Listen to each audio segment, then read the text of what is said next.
Day today in the run that you put together late in the second half to put things away?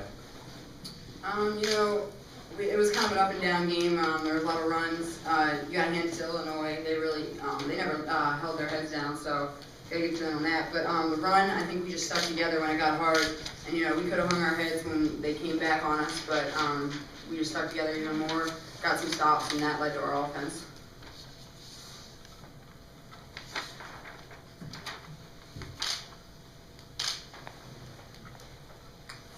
Julie, could you talk about kind of the day you had at the free throw line?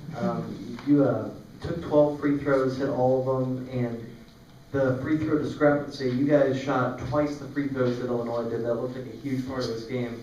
Can you talk about that a little bit? I think we were just being aggressive, going to the basket and knowing that, we were going to get fouled, and we took advantage of that, made our free throws. I've never been to the free throw line this many times, but I'm glad that the refs are finally calling some fouls for me. No, I'm just kidding. It was just being aggressive, going to the basket and making sure that when we did get to the line that we finished it and kind of hurt them on the line. They're not going to do it anymore now that you said that. You know that, right? No, they will. Julia, props to the other team maybe from you guys. Are you allowed to admit that you didn't expect to be facing Illinois in the semifinal here?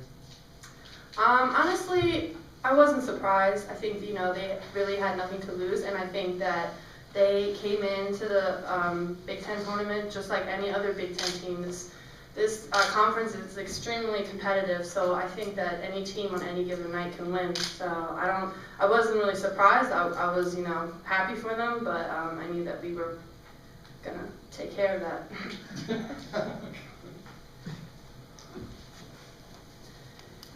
Yeah, this is for Maggie. What on the floor occurred in the last 10 minutes that enabled you guys to put them away? Were they just getting tired?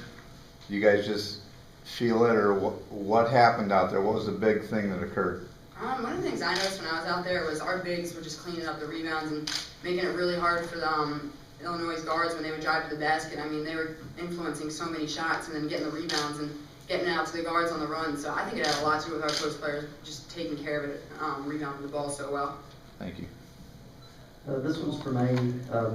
Illinois actually took the lead there in the second half, and you guys came back. It really seemed like that 1-3 that you hit kind of turned the tide a little bit. Can you speak to that a little bit? I can never say it's just one play in a game. So many factors go into a win. I'm glad the shot went in, but that didn't get the win for us. Julie, as a veteran of the team, can you just describe what halftime was like when they made that big push, got back into the game? What was the mindset like at halftime, and how were you able to come back in the second half?